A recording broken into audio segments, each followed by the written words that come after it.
Hello', welcome back to our channel. আজি আমি class 9-ৰ ছায়েন্সৰ চেপ্টাৰ 1 আমাৰ চাৰিওফালৰ বস্তুবোৰ এই চেপ্টাৰটো পঢ়িম। এই চেপ্টাৰটো গোটেইটো ট্ৰুলি আছামিছত হ'ব। মানে আছামিজ ষ্টুডেণ্টখিনিৰ সুবিধাৰ্থে আমি আছামিজৰ এই ভিডিঅ'টো বনাবলৈ চেষ্টা কৰিছোঁ। আৰু মোৰ নাম শ্ৰী ৰাজিত মহন্ত। আমি আজি এই চেপ্টাৰটো ষ্টাৰ্ট কৰোঁ।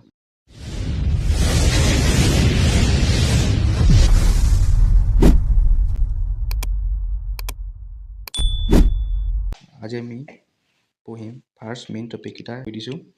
পদাৰ্থ কি পঢ়িম, পদাৰ্থৰ ভৌতিক গুণ পঢ়িম, পদাৰ্থৰ কণিকাৰ বৈশিষ্ট্য পঢ়িম, আৰু এই পদাৰ্থৰ অৱস্থাটো আমি নেক্সট চেপ্টাৰত পঢ়িম, মানে নেক্সট পাৰ্টত পঢ়িম। অ'কে, এতিয়া আমি ষ্টাৰ্ট কৰোঁ। ফাৰ্ষ্ট আছে পদাৰ্থ কি। পদাৰ্থ কি তোমালোকে ক'ব পাৰিবানে? পদাৰ্থ কি? পদাৰ্থ মানে কি হৈছে না, তুমি চাৰিওফালে থকা সকলোবোৰ বস্তুৱেই পদাৰ্থ। অ'কে, তুমি য'ত বহি আছা, তুমি চোৱা তোমাৰ আগত তুমি ক'ত বহি আছা, তুমি চকীত বহি আছা। তুমি এতিয়া কিবা খাইছা, যদি কি খাইছা, ভাত চাত কিবা ৰুটি চুটি কিবা যি খাইছা, ৰাতিপুৱা বা ৰাতি তুমি যি খোৱা সেইটো হ'ল পদাৰ্থ। তুমি যে কাপোৰ পিন্ধি আছা সেয়া চব গোটেইখিনি বস্তু, মানে আমাৰ চাৰিওফালে থকা সকলোবোৰ বস্তুৱে পদাৰ্থ হয়। অ'কে, মই পদাৰ্থ উদাহৰণ কেইটামান দিছোঁ, চাই লোৱা পদাৰ্থ কি। তুমি পদাৰ্থ কি উদাহৰণখিনি চাই লোৱা ভালকৈ, বুজি পাবা ধুনীয়াকৈ। চোৱা, প্ৰথম চোৱা চকী। তুমি চকীত বহি আছা। তুমি ক'ত শুৱা? বিচনাত শুৱা তুমি, কাৰণ এইখনতে সকলোৱে যাবলৈ মন কৰি থাকে বিচনা। আৰু তুমি কাপোৰ পিন্ধি আছা। অ'কে, তুমি খাইছা মটন বিৰিয়ানী, ভাত ৰুটি যি খাইছা। তুমি এতিয়া ক'ত চাই আছা? ভিডিঅ'ত তুমি ক'ত চাই আছা? কোনো লেপটপত চাব পাৰা, মোবাইলতো চাব পাৰা, বা তুমি যে খোৱা পানী, সেইখিনি পানীখিনিও হ'ব। তুমি যি কৰা, মানে তোমাৰ চাৰিওফালে থকা সকলোবোৰ বস্তুৱে পদাৰ্থ। অ'কে, পদাৰ্থ বুলি বুজি পাইছা? তুমি মানে পৰীক্ষাত পদাৰ্থ উদাহৰণ দিব আহিলে কি একদম ইজি। তুমি বহি থাকা চব চাবা, চাৰিওফালে যি আছে সকলোবোৰ বস্তুৱে পদাৰ্থ। অ'কে, পদাৰ্থ উদাহৰণ দিছোঁ চোৱা। পদাৰ্থ মই ডেফিনেশ্যন দিছোঁ কি, পদাৰ্থ হ'ল যিকোনো বস্তু যাৰ ভৰ থাকে আৰু আয়তন থাকে। মানে পদাৰ্থ হ'বলৈ তোমাৰ লাগিব ফাৰ্ষ্ট ভৰ লাগিব, মাছ, মানে ভৰ মানে হৈছে মাছ। অ'কে, মাছ লাগিব আৰু স্পেচ লাগিব, মানে আয়তন। অ'কে, স্পেচ মানে হ'ল আয়তন। অ'কে, তোমাক প্ৰথম মাছ লাগিব আৰু স্পেচ লাগিব, সেইটোৱে হ'ব পদাৰ্থ। পদাৰ্থ মানে হৈছে ভৰ আৰু আয়তন থাকিব লাগিব। চ' উদাহৰণ চব বতাহটো কি হয় গম পাওঁ, তেনেকৈ বতাহ হ'ল সেইটো গম পাওঁ। পানী, কিতাপ, তোমাৰ শৰীৰটো, মোবাইলটো, গোন্ধ, এইবিলাক চব পদাৰ্থ হয়। এখন ফেনখনৰ বতাহ আহি আছে, এয়া পদাৰ্থ। অ'কে, তাৰপিছত কিতাপ, এইখিনিও পদাৰ্থ। পানী, এইখিনিও পদাৰ্থ। অ'কে, মোবাইল ফোন, এইখিনি চব মানে তোমাৰ কৈছোঁ কি, তুমি চাৰিওফালে থকা সকলোবোৰ বস্তুৱেই পদাৰ্থ। অ'কে, পদাৰ্থ হ'বলৈ কি লাগিব? ফাৰ্ষ্ট ভৰ লাগিব, ভৰ থাকিবই লাগিব, ভৰ আৰু আয়তন লাগিব। আয়তন মানে স্পেচ। অ'কে, আয়তন লাগিবই, ভৰ আৰু আয়তন লাগিলেহে পদাৰ্থ এটা হ'ব। পদাৰ্থ হ'বলৈ হ'লে ভৰ আৰু আয়তন লাগিব। অ'কে, আৰু পদাৰ্থত তোমাৰ পৰিব পাৰে জীৱিত পদাৰ্থ আৰু অজীৱিত পদাৰ্থ। জীৱিত মানে আছে লিভিং আৰু নন লিভিং, গোটেইখিনি পৰিব তোমাৰ। অ'কে, কিন্তু ধুনীয়াকৈ বুজি পাইছা পদাৰ্থ, একে চিম্পুল চেপ্টাৰ এটা। পদাৰ্থ ক্লাছিফিকেশ্যন, পদাৰ্থ শ্ৰেণীবিভাগ। পদাৰ্থ দুটা ভাগত বিভক্ত হৈছে। এটা আছে ভৌতিক ধৰ্ম আৰু এটা আছে ৰাসায়নিক ধৰ্ম। ভৌতিক ধৰ্মটো আমি ছেকেণ্ড চেপ্টাৰত পঢ়িম। এতিয়া আমি এই চেপ্টাৰটোত এই ৰাসায়নিক ধৰ্মৰ বিষয়ে পঢ়িম। পদাৰ্থৰ ৰাসায়নিক ধৰ্ম বিভাগটো আমি এই চেপ্টাৰ 1ত পঢ়িম। ফাৰ্ষ্ট তুমি বুকখনত চোৱা, তোমালোকৰ প্ৰথম আছে 1.1, পদাৰ্থৰ ভৌতিক গুণ আছে, ফিজিকেল নেচাৰ অফ গেছ। কাৰ্যকলাপ 1.1, তুমি এটা লোৱা, গ্লাছ লোৱা, গ্লাছত অলপ পানী লোৱা। অলপ ৱাটাৰ ল'ব দিছে, গ্লাছত অলপ ৱাটাৰ লোৱা, ৱাটাৰ লৈ তাত অলপ চেনি বা নিমখ দিয়া।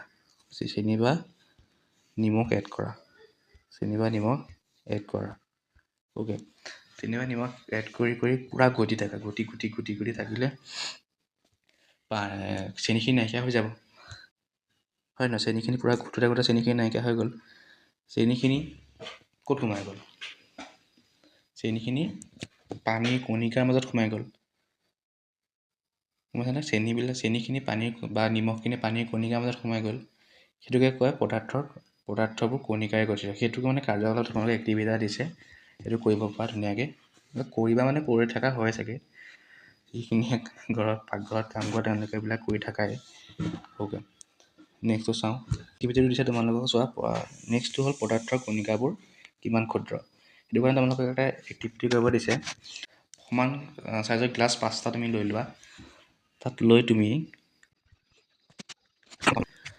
গ্লাছ বা বিকাৰ তুমি যি লোৱা, গ্লাছেই লোৱা বাৰু, গ্লাছত 5টা গ্লাছ লোৱা।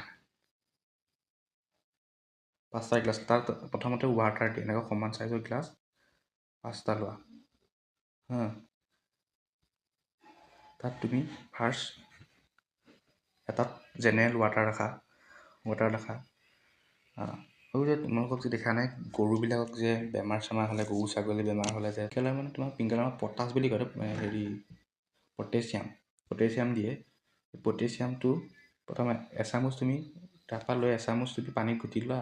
পটেছিয়ামৰ তুমি শ্বৰ্টকৈ কি কয় সেইটো তুমি লিখিবা। যেনেকৈ পানীক কয় H2O কয়, ৱাটাৰক কয় H2O, অক্সিজেনক O2 কয়, কাৰ্বন ডাই অক্সাইড CO2 কয়। তেনেকৈ পটেছিয়ামে কি কয় তুমি মোক কমেণ্টত লিখি দিবা এটা হোমৱৰ্ক টাইপ। অ'কে, পানীত ঘুটি ল'লা, পানীত পূৰা ঘটি পেলাই সেইখিনি পানীৰ পৰা তুমি 10 ml পানী, 10 ml যিখিনি পিংক কালাৰ টাইপ হৈ গ'ল না, মানে পিংক কালাৰ টাইপ হৈ গ'ল যে পিংক কালাৰ 10 ml এখন ল'লা, লৈ পেলাই জেনেৰেল পানী এখনত দিলা ফাৰ্ষ্ট। অ'কে, সেইখিনি চাবা কেনেকুৱা কালাৰ, সেইটো ঘুটিবা। তাৰপাছত আকৌ অকণমান লৈ ল'বা, সেইটোৰ পৰা অকণ ল'বা, যোনটো মানে ছেকেণ্ডটোৰ পৰা ল'বা। ছেকেণ্ডটোৰ পৰা ল'বা, তাৰপৰা তাতো বেলেগ এঠাইত পানীত দিবা। দি চাবাচোন কালাৰটো কিমান যায়, কিমান সময়লৈকে থাকে। চাবা, সেইটোকে যে কয় পদাৰ্থ কিমান ক্ষুদ্ৰ। অকণ শক্তি কিমানকৈ নিছিলে, তাৰ কিমান গ্লাছ হ'ল সেইটো চাব দিছে। অ'কে, এইটো চোৱা পদাৰ্থৰ কণিকাবোৰৰ বৈশিষ্ট্য। পদাৰ্থৰ কণিকাবোৰৰ বৈশিষ্ট্য থাকিব লাগিব। বৈশিষ্ট্য মই পঢ়ি দিছোঁ শুনা। আপোনালোকৰ হেৰিত লিখা আছে বুকত। পদাৰ্থৰ কণিকাবোৰৰ মাজত ব্যৱধান আছে। পদাৰ্থৰ কণিকাবোৰ অনবৰতে গতি কৰি থাকে। আৰু পদাৰ্থৰ কণিকাবোৰৰ মাজত আকৰ্ষণ আছে। এইকেইটা পূৰা ভেৰি ভেৰি ইম্পৰ্টেণ্ট। পৰীক্ষাত আহিব। পৰীক্ষাত এনেকুৱা কুৱেশ্যন তোমাৰ আহিব। অ'কে, এনেকুৱা প্ৰশ্ন আহিবই। ভেৰি ভেৰি ইম্পৰ্টেণ্ট, লিখি থোৱা এইটো। আৰু এইটো তোমালোকক হেৰিত 4 নম্বৰ কুৱেশ্যনটো দিয়া আছে।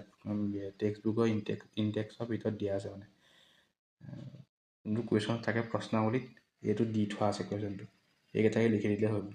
অ'কে, চোৱা পদাৰ্থৰ কিমান কণিকাবোৰৰ মাজত ব্যৱধান আছে। চোৱা প্ৰথমতে এইটো ছল্ভটো আমি কৰিলোঁ, কাৰ্যকলাপ 1.1 আৰু 1.2 কৰিলোঁ। তাৰপৰা তুমি ধোঁৱাটো, হয়নে? এতিয়া ৰুমটোৰ পিছত সোমাই আছা, তুমিতো ধূপডালৰ ওচৰত যাব নালাগে ন। ধূপৰ গোন্ধটো গোটেই ৰুমটোত হেৰি হৈ যায়, গোটেই ৰুমত ঘূৰি থাকে, গোন্ধটো পাই যায় না, বায়ু থকাৰ কাৰণে, বায়ুৰ মাধ্যমে আহি থকা। তাৰপিছত তুমি পানীখিনি চোৱা, একেলগে পানীখিনি পৰি আছে। পানীখিনিৰ মাজত কিমান হেৰি আছে, কণিকাবোৰৰ মাজত আকৰ্ষণ আছে কাৰণে পানীখিনি এনেকৈ পৰিছে। নহ'লে পানীখিনি কেনেকৈ পৰিলে, সেইটো ভাবি চোৱা, নিজে ভাবি চোৱাচোন সেইটো। অ'কে, মোষ্ট ইম্পৰ্টেণ্ট কুৱেশ্যন এইটো, বিয়াপন কি? এই কুৱেশ্যনটো পৰীক্ষাত খুব আহি থাকে। অ'কে, পঢ়ি দিছোঁ শুনা, এইটো তোমালোকে ভালকৈ লিখি ল'বা এইবিলাক ধুনীয়াকৈ। পদাৰ্থৰ কণিকাবোৰ ইটোৱে আনটোৰ লগত নিজে নিজে মিহলি হয়। এবিধ কণিকাৰ মাজত থকা খালী ঠাই বা ব্যৱধানৰ মাজত আনবিধ সোমাই পৰে। এই যে দুটা বেলেগ বেলেগ পদাৰ্থৰ কণিকাবোৰৰ পৰস্পৰ মিহলি হোৱাকে বিয়াপন বোলে।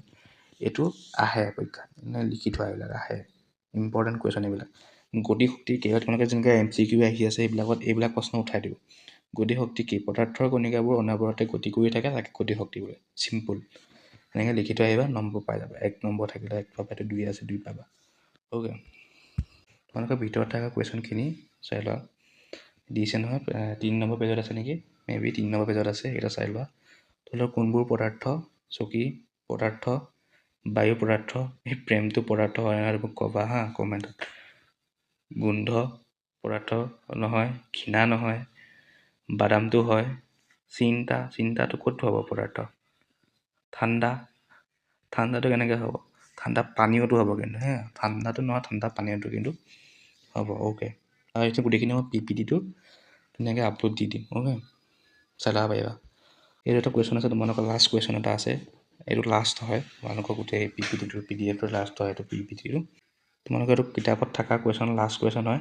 আৰু ইয়াৰ পিছত এটা আছিল, সেইটো মই আগত লিখি দিছোঁ।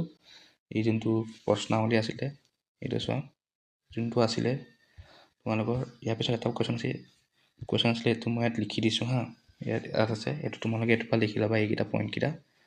অ'কে, এইকেইটাৰ পৰা তোমালোকে লিখি ল'বা। আৰু তাৰ লাষ্ট কুৱেশ্যনটো পঢ়োঁ।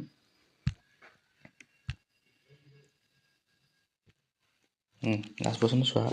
তলত পৰ্যবেক্ষণ কাৰণ দৰ্শাব দিছে। উত্তপ্ত অৱস্থাত থকা বস্তু গোন্ধ কেইবা মিটাৰ দূৰৰ পৰা পোৱা যায়, কিন্তু ঠাণ্ডা বস্তু গোন্ধ পাবলৈ ওচৰলৈ যাব লাগে। স্কুললৈ গৈ আছা, ধুনীয়া গোন্ধাই আছে, বহুত দূৰৰ পৰা গোন্ধটো পোৱা, হয় নহয়? দূৰত ক'ৰবাত বনাই আছে, তুমি ধুনীয়াকৈ গোন্ধটো পাইছা। মাছই হওক, মাংসই হওক, ভোজৰ গোন্ধ পোৱা মজাকৈ। কিয় আহে গোন্ধটো? গম পোৱা নাই? এইটো চোৱা, মই লিখি দিছোঁ।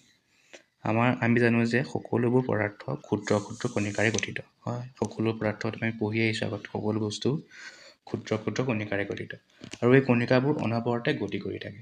অনবৰত ইটোৱে সিটো গতি কৰে, যেন ধোঁৱাখিনি, কি কয়, ধূপৰ ধোঁৱাখিনি ঘূৰি থাকে এনেকৈ গোটেই ৰুমটোৰ ভিতৰত, অনবৰতে গতি কৰি থাকে। পদাৰ্থৰ কণিকাবোৰত তাপ পালে গতিশক্তি বৃদ্ধি হয়। মানে পদাৰ্থ কণিকা যেতিয়া তাপটো পায়, তেতিয়া তাৰ গতিশক্তি বৃদ্ধি পায়। ফলত ই বহু দূৰলৈকে বিয়পি পৰে। বহুত দূৰলৈ এইটো বিয়পি, যেনে তাতে মাংস বনাই আছে, মাংসটো উতলি আছে, সেইটোতো উত্তপ্ত হৈ গৰম হৈ আছে, সেইকাৰণে এইটো বহুত দূৰলৈ গোন্ধটো পায়। ফলত ই বহুত দূৰলৈ গোন্ধ, যাৰ বাবে উত্তপ্ত অৱস্থাত থকা গৰম বস্তু গোন্ধ বহুত দূৰলৈকে যায়। গম পাইছানে? সেইটো উতলি থকাৰ কাৰণে বহুত দূৰলৈকে যায়। কিন্তু ঠাণ্ডা বস্তু এটাৰ কণিকাবোৰ বেছি দূৰ অতিক্ৰম নকৰে। কেনেকৈ কৰিবা? সেই ঠাণ্ডা হৈ গ'ল বস্তুবিলাক, কণিকাবোৰ ঠাণ্ডা হৈ আছে তাত, কেনেকৈ গোন্ধ পাবা তুমি? সেইকাৰণে সেই গোন্ধ পাবলৈ আমি সেই ওচৰলৈ আহিব লাগে। বুজি পালা? সেইটো কথা ধুনীয়াকৈ এইটো লিখি দিছোঁ, চমুকৈ সেইটো পঢ়ি যাবা। পৰীক্ষাত এইবিলাক প্ৰশ্ন খুব আহে। অ'কে, আৰু এটা কুৱেশ্যন আছে। এইটো কুৱেশ্যন পাহৰিছিলোঁ। এজন ডুবাৰুৱে সাঁতোৰাৰ সময়ত পুখুৰীৰ পানী ফালি সোমাই যাব পাৰে। কথাটোত কি ধৰ্মৰ ভিত্তিত এইটো সম্ভৱ হয়? যিহেতু আমি জানো যে পানীৰ আন্তঃআণৱিক বল কম, সেইবাবে এই কাৰ্যটো সম্ভৱ। এনেকৈ ডাইৰেক্ট লিখি দিলেই হৈ গ'ল। বেছি লিখি থাকি লাভ নাই। 1 নম্বৰ প্ৰশ্ন আহিব তোমাৰ, MCQত আহিব পাৰে। MCQত আহি যাব এইবিলাক প্ৰশ্ন। এনেকৈ আহে MCQ কুৱেশ্যন, এনেকৈ আহে, আছেনে? এনেকৈ আহিব তোমাক MCQ কুৱেশ্যন। অ'কে, হৈ গ'ল। Thank you. আজিলৈ ইমানেই। নেক্সট পাৰ্টটো সোনকালে আহি আছে। এনেকৈয়ে পঢ়াম, চমুকৈ পঢ়াম, কাৰণ অসমীয়া মিডিয়ামৰ ষ্টুডেণ্টৰ বাবে সুবিধা হোৱাকৈ পঢ়াইছোঁ এইটো। অ'কে, মই কেমেষ্ট্ৰিটো এনেকৈ পঢ়াম, কিন্তু বেলেগ যোনবিলাক তোমাৰ ফিজিক্স, আমাৰ চেনেলত যেন ফিজিক্স আহিব, আকৌ মেথছ পঢ়াই আছে, চব ইংলিছত পঢ়াই আছে। অ'কে, বায়'লজি আহিব, বায়'লজি অসমীয়াত পঢ়াব। চলি আছে। তোমালোকে চেনেলটো ছাবস্ক্ৰাইব কৰি ৰাখিবা। আৰু আজিলৈ bye bye. Okay, thank U.